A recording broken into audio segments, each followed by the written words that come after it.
Colin, what are you doing? I'm eating these donuts that I found on the train as research for today's show. Researcher, did you not read the script? Yes, it's about sugar. Yes, we're supposed to be cutting down on sugar, not eating more. Well, I have eaten less than I normally eat. Oh my gosh, the producer's going to be fuming. Come on, let's go get ready for the show. Welcome to Health Digest This. Sugar.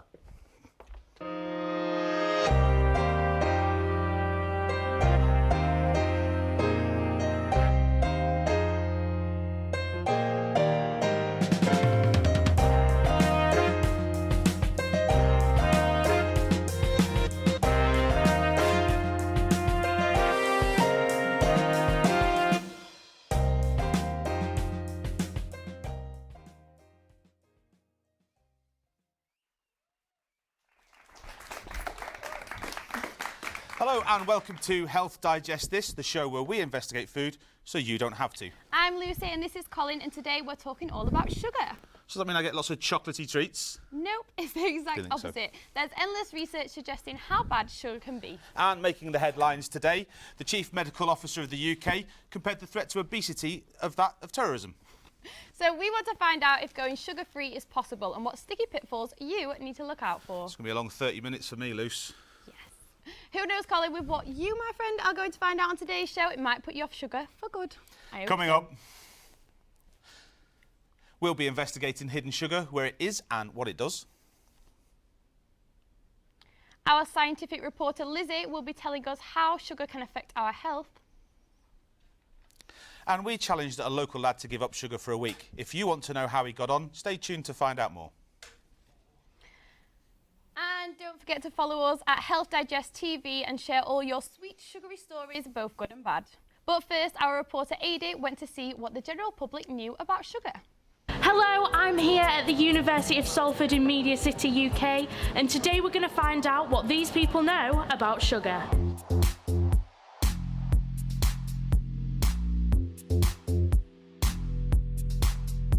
But I don't know, but there might be the type of, might be like fructose, and that might be sucrose. I don't. Lots of natural sugars in that. So the biggest eye-opener for me, but I do eat quite a lot of the name, is how much additional sugar is in that. When you want to eat raisins, it's like, oh, it's slightly healthier. Yeah, you get as a healthy option. Yeah. Probably the orange juice, I think. A lot of natural sugars, maybe. Drinks have got loads of sugar in them. I was going to say raisins, because that's like the one nobody would say. No. So it's a good thing I don't like raisins then. Wait, was I right? 5 sugar? Yeah. 20 grams of sugar. That's why my diet's not working. There's no sugar in Coke and stuff. Green tea's healthy for me. So, Wow, just in my can? yeah. You joking? So if I have a can of that and a can of beans, I'm screwed. Well, I wasn't expecting that. I would go with a lot. But they're racking up, the grams are slowly racking up, aren't they? I'll walk away and I'll have a real good think about my beans. So you keep eating sugar, you're gonna die. See, that was the magic word. You said small bags. Oh Man. Don't always trust the healthy packaging. You must have hundreds. Like 800. About 3,000? 2 kilos of sugar total. I'd say 1,000. Yeah, 1,000. You're right. One of these bags of sugar is all over this table. If it was an Asda or something in a supermarket and it had, say, that bottle, I'd be like, yeah, okay, I'll try that, I like that. But if I saw that sugar underneath it, it would make me think twice. It's a killer. Right? Right? Diabetes. You're done.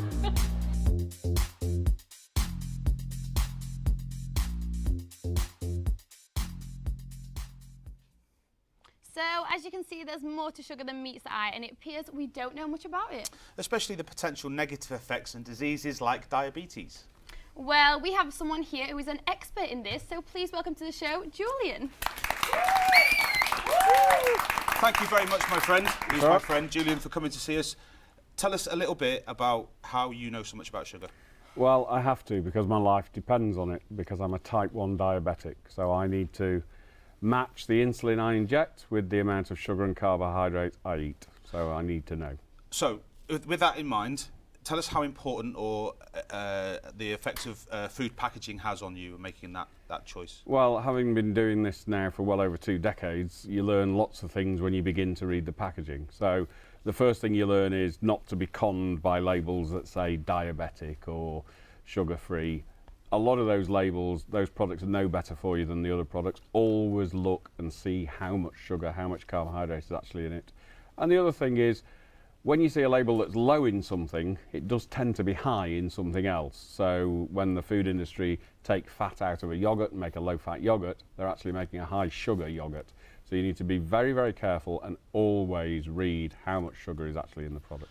So as a diabetic, how important, obviously, being, because I know you very good with food and stuff like this, you're a food person. Yeah. How does that affect taste and things like this?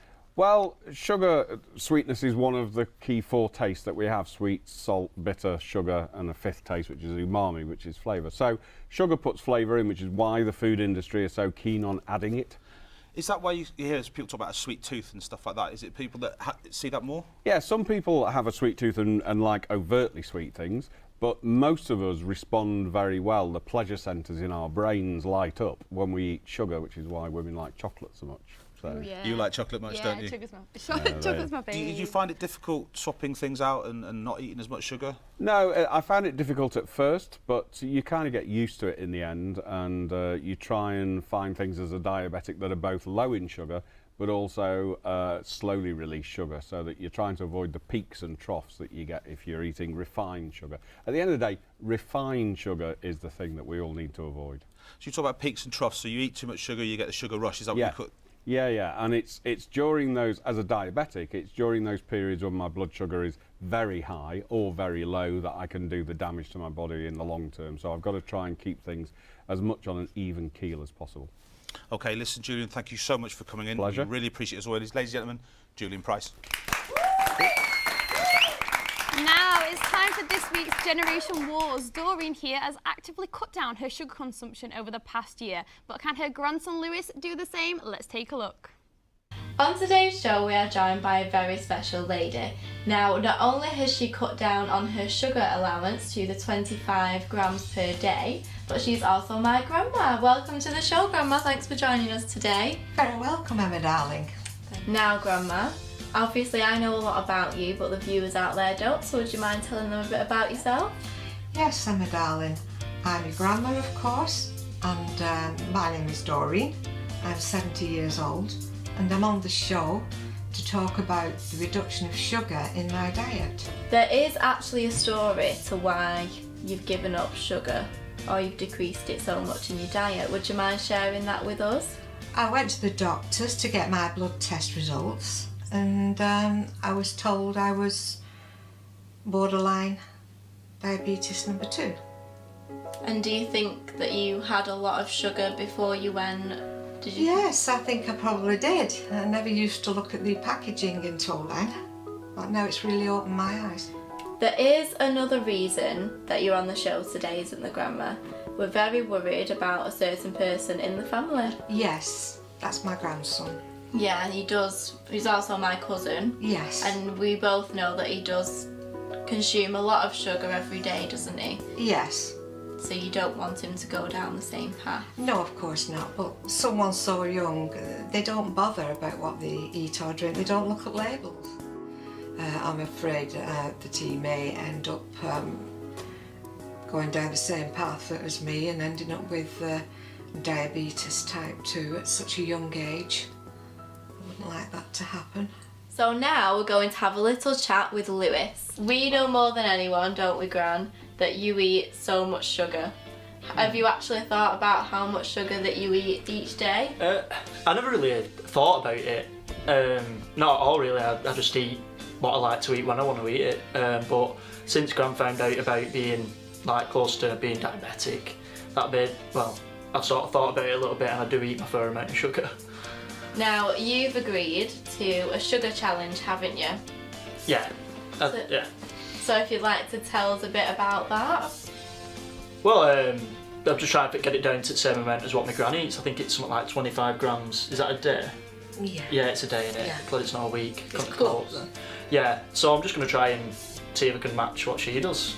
If that would be something you'd like, Brilliant, I imagine, yeah? Yeah, brilliant. So yeah, it's more, Would be fun. yeah, I'd say it's more for my gran than it is for me. I'll probably still eat a few chocolate bars out here and there, but... Oh, you need your treats. Yeah, need your treats, but... Of course you do. Yeah.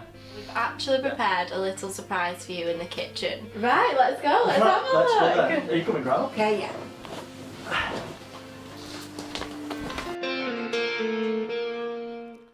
Speaking of food swaps, we have our nutritionist Kit Parker here to help us investigate the sweet minefield that is the battle between the good and the bad sugars. Let's give a warm welcome to Kit, everybody. So Kit, let's have a quick swap to get our viewers in the mood. Okay, so we've got two different types of bread here. On the right we have tiger bread, which has got 4.6 grams of sugar per slice. But then over here we've got the low GI bread, which is 0.6 grams of sugar per slice. Okay, because I'm really scientific like you, you're going to have to tell me what GI means. Okay, GI stands for glycemic index, so it's how fast the food releases its sugar into your bloodstream. Okay, so a high GI food will release it fast, giving you a sugar peak. Low GI will be slower, keep you sustained for longer. So that's what Julian was talking about before, the peaks and the troughs and stuff like that on the sugar stuff. That's interesting stuff. Yeah, so what have you got to give tips-wise for Colin? I mean, I know you've seen his diet. Come on, give him some Okay, tips. so looking at the kind of food diary we did, the guideline amount should be 30 grams of sugar a day. Why are you looking at me like I've done something wrong, Kit, you know? Well, the guideline amount is 30 grams a day, and you've actually been consuming 5 times that. Right, well, we're going to have to see that. Okay, so show us what I should, show us what I should be doing. Yeah. So the guideline amount, which will be the first one. Even that looks a lot, really, doesn't it? What do you mean a lot? We should put that in here. I guess for the rest, for the full day. Okay. Right. And then how much you were consuming? So this is what I'm consuming? Yeah. Whoa, whoa, whoa. No, what? There we are. He's being generous there. So that's a builder's brew. Right, that's what goes in a builder's brew. That's bad, isn't it? That is. Okay, so we get a lot of this really bad. pizza, chips, toast, things like that. Right, I'm seeing over here some food that I don't really want to be seeing. Can you just tell us a little bit about what I've got here? Okay, so we've got a chicken, ham and leek sort of stew. Okay, it's very low sugar. We're looking at kind of very low carb as well. Do you want to give it a go? Am I going to give this a go now? There's 2 forks there, but I'm going to let you... There is 2 forks here, Lucy. Well spotted. Yeah, there you go. I'll hold this for you. Well, it's a spare. So I've got a spare fork. Right. So, yeah. Oh, yeah. See what I mean? I'm going to need some water for that. Yeah, actually, it's quite nice, actually. I'm only lying to you. Actually, it is quite nice. And if it's Kit, thank you. And if you want to find out about this recipe, it is on our website. Making your own food is a great way of understanding how much sugar is going into it. But when you're buying food on the high street, brands have a sweet way of misleading us. Our corporate candy expert went out to find these hidden tricks. Hello everyone, I'm in Media City on a typically cold and windy Manchester day. I'm going to throw some words at you. Fructose, glucose, dextrose, lactose, evaporated cane juice, fruit juice concentrates, molasses and honey. What do these mean? Well, they're all substitutes for the word sugar. Sometimes companies will list their food as being sugar-free and have one of these words on the ingredients list, meaning the companies are lying to us. So what are they lying about? Let's go find out. We often see food and drinks labelled with no added sugar, but this does not mean that it has a low sugar content. The food may contain ingredients that have a naturally high sugar content such as milk, which contains lactose. But this will not be shown as sugar on the label. Instead, it will just read milk.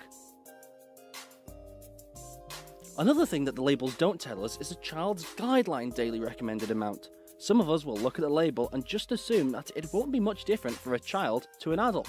But in fact, there is a huge difference. For example, an orange drink labelled at 22% of an adult's maximum sugar is actually 105% of a child's daily recommended amount. Servings are another problem we have to tackle when trying to unravel the mysteries of sugar and business practices. When looking at packaging, there are a few things that can mislead the consumer. For example, companies will list how much sugar their product has per 100 millilitres, making it appear healthy, when a closer inspection of the packaging will reveal that it is actually a 500 millilitre drink and therefore contains 5 times the amount of sugar. Not only do companies mislead us with milliliter servings, they're also at fault for using out-of-date labels for food. Companies have been using old RDA labelling regulations. A motion has been put into practice to stop companies from doing this, but we'll have to wait until the new year to see if companies will be truthful with the consumer. Jay Hankin for Health Digest This. Back to the studio.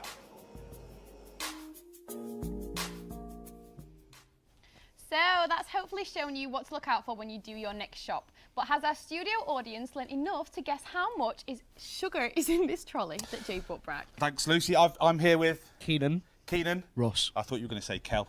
I'm here with Keenan and Ross. Keenan, I want you to rummage around and pick out some random things from the trolley. Do you have the orange Just soda one, right just here? one. Yeah, random. Yeah, soda. random.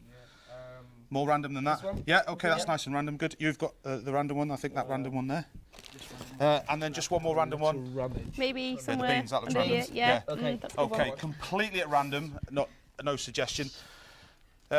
Keenan, tell us how much sugar you think's in the curried beans. In the beans. Think about the curry. For about 12 grams of sugar, I think. 12. Yourself? I'm going to say about 10. 10. Yeah. What's that say? This is a pomegranate Just green wanna show- tea. A pomegranate green tea. And how much do you think's in there? I think this one maybe a bit less, so 10 for this one. 10. And yourself? I'd want to say less, but I feel like it's a trick, so I'm going to say the same and 10 again. You trust nobody, do you? No. Right, hold up that. What have you got there? Just some Nature Valley Bar, honey and oats. Okay, Think how about much the sugar do you honey. think's in there? I know, well, I think it's quite a bit because obviously it's a slow release and it's an energy bar. And as well the honey, so 12. 12. Someone's been learning about the glycemic index. Go on. Yeah, I definitely think that's both. More than both of these. So Both of these. maybe about 14. Let's take a look and see if these guys are right. Waiting for them brighter days. Waiting for them brighter days. Waiting for them brighter days. Waiting for them brighter days. Waiting for them brighter days.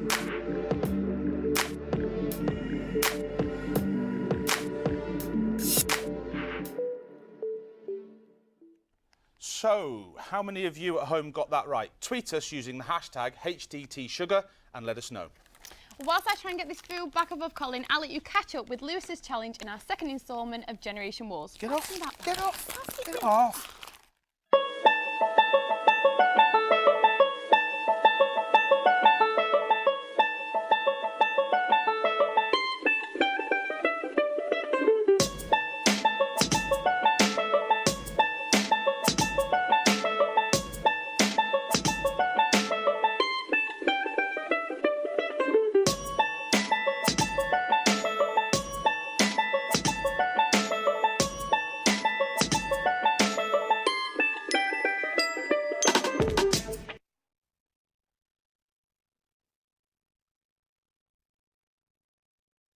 I wouldn't be able to tell either way which one was which at all with that one. They both taste the exact same.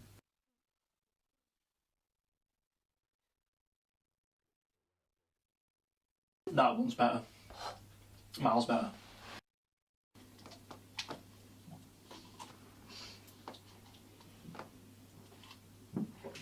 Exactly the same, like Coke again. Ugh. That ain't great. The spoon, it's just digging into jam is the most unnatural thing in the world. That is disgusting. Absolutely horrible. Turn it off now. I think Lewis has put me off there. I don't think there's anything wrong with that. Oh no, Looks Lewis has all put me right. off. It looks a bit watery, No, doesn't it? it's all right. Aye. What? No, right, so Lewis's grandparents are here with us. Doreen and Alec, everybody, please, round of applause. So, Doreen and Alec, what did you think to the jam? Oh, it's once you get used to it, it's fine. It does taste very different from the ordinary jam. The texture is slightly different, but you do get used to it. I think once it's on your toast, sorry, I think once it's on your toast, it's all right. I mean, it tasted right to me, so. Yeah, but Lewis didn't seem to think that though, did he? That's why it put me off. It looks a bit watery, but like you said, It's just a matter of taste, really. You know. Is it depending on the person? Do you like it, Yes, Alec? I Or? think Yeah, it's great. I don't normally eat jam. Oh, so It's marmalade I eat. Marmalade. okay. And is that high in sugar? It Yes, is really, but I have it on toast. So you only have little Okay, bits right, to listen. put it down. We will come back to you guys a little bit later on in the show. Now, sugar can damage your body in many different ways. Some you may know about and some you may not. So we uploaded Lizzie into our virtual reality lab to tell us more about the dangers of sugar. As a nation, we are consuming too much sugar. This is dramatically affecting our health. Right now, people are suffering from illnesses and conditions that could have easily been prevented. Here's how excess sugar is damaging our bodies. First, tooth decay. Tooth decay is caused by plaque, a thin film containing bacteria that coats the teeth. After you eat or drink, plaque bacteria digest the sugar in the foods and produce acids that weaken the tooth enamel. Currently in the UK, a third of 5-year-olds have on average 3 teeth affected with tooth decay. The removal of children's teeth costs the NHS £30 million a year. This can largely be prevented simply by brushing teeth twice a day and reducing sugar consumption. Moving on to type 2 diabetes. Diabetes is a condition in which your body cannot properly process sugar. According to the International Diabetes Federation, more than 371 million people across the globe have diabetes, and this figure is predicted to rise to over 550 million by 2030. 90% of these cases are type 2 diabetes. Type 2 diabetes can be managed with lifestyle changes such as exercise and limiting of sugar intake to begin with. Another alarming condition linked to high sugar intake is heart disease. A study in 2014 found that people who got more than a quarter of their calories from added sugar were almost 3 times more likely to die of heart disease. Now, most people connect liver problems with alcohol. However, an unhealthy, sugar-filled diet can lead to too much fat building up around the liver. This is known as non-alcoholic fatty liver disease. It is currently believed that 1 in 5 people in the UK are in early stages of the condition, and the vast majority of people are undiagnosed. It is responsible for 15 to 20% of liver transplants in the UK. But all of these very serious diseases can be prevented with very simple lifestyle changes. Cutting out the sugar you have in your tea, that last cookie in the jar, Friday night's takeaway, or just going out for a walk can be a big step in improving your health and well-being. Do you know, I love it when we get our VR experts into our VR lab just to tell me how badly I'm treating my body on the inside. You know, like I need extra facts than looking at the mirror before breakfast in the morning. Yeah, anyway, it does show us how cutting down on sugar can have a positive effect on our bodies. Well, Lucy, let's put that to the test and find out if Lewis was able to put this positive effect into practice and cut down on his sugar in the final instalment of this week's Generation Wars. So, day 1 without sugar hasn't affected me so far, I can say. This morning, instead of jam, I put a bit of butter on my toast, which was alright, didn't taste too bad. I've just had a damn salad butty for dinner, scrapped my usual chocolate bar. So far, so good, not really feeling it. Tonight is my first night playing football, training, with a lack of sugar in my system compared to usual. 4th day in. It is getting to me a bit now though. I am starting to crave quite a bit of that sugar, but hopefully I can get through this session and not feel too groggy afterwards.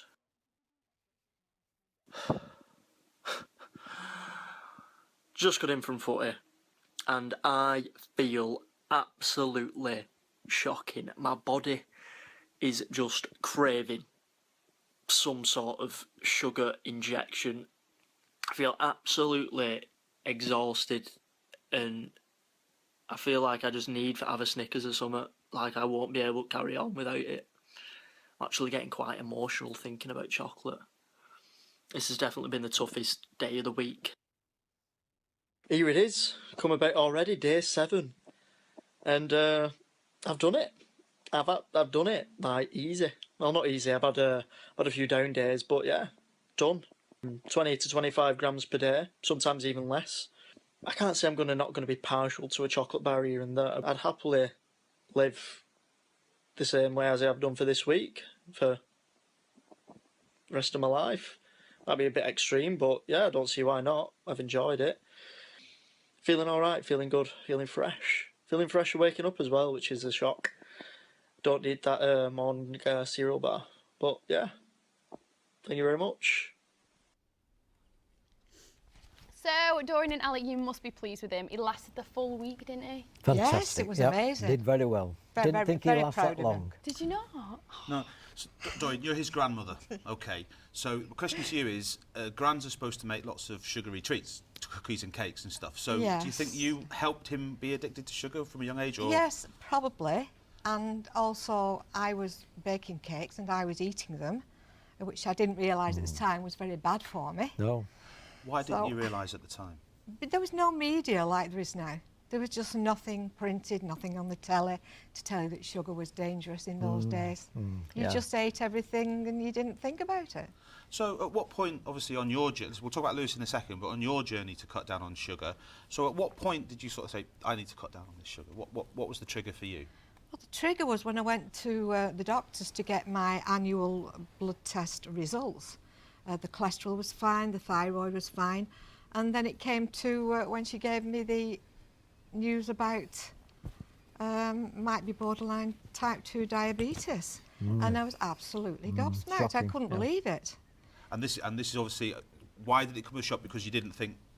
Well, it came as a shock because I've never been obese, and they sometimes say people who are obese are more likely to get it. So I've never been obese, and previous to that, in the years previous, I was told that my cholesterol was very high, so I'd already cut down on cakes and biscuits and bad foods. She was really upset to start when with. she came through the door. So really I was a bit upset about it. Yeah. So, obviously, I'm not 19 years of age, I'm a little bit older. So, if we could give some advice to our younger generation out there about things, what would you say to them?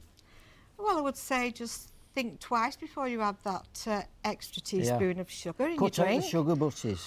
Now, we were chatting about these before, sugar butties. A Bolton delicacy. No. Well, Years I was ago. when you mentioned sugar butties earlier. Yep. I had to confess, and I'll confess. No, right yeah, now too, they're all that coming I out had- they're all coming out the woodwork now. Yes. I like treacle sandwiches, golden syrup blimey. sandwiches. Yes, I I mean, did. All right, welcome to I the have confessional cut down. section of our show, ladies and gentlemen. No, but what is a good food for you? Like, what are the little tips? What you could like Yeah, tell the us to eat? Because I'm sure you mentioned something to me earlier about a certain nut. Ah, walnuts, yes. I've discovered that walnuts are an absolute superfood. They lower the risk of diabetes, actually, and they lower the risk of heart disease also. So they're worth having on your diet of each day, just a few, because they're very, very filling, actually. Just a few every day. If you're having a drink at night, watching the telly, just eat a few walnuts. Instead of grazing on a packet of crisps, you might as well graze Oh, on absolutely, yes. Locate your local butcher and go and get fresh food. Well, this is the thing as well. So Not when the you were younger, supermarket stuff. obviously butchers were a big thing everywhere. They Oh, were, yes. Grocers were everywhere. So Yes. do you think that has an effect on how we consume our food Of today? course, I think because so, you have yeah. all these packets in the supermarkets now, Yeah. and the butchers are disappearing from the high street. We travel to Bolton from where we live in Tilsley to get our meals, which are made daily, and we freeze, and we get about 6 to 8 weeks supply, and he makes some fantastic meals, fresh meals. Well, listen, thank you so much for coming in today. We really, really appreciate it, and I know how busy you are. I think we've learned something. You've taught us a lot. I think hopefully you've taught our studio audience. Ladies and gentlemen, round of applause, please, for Doreen and Ali.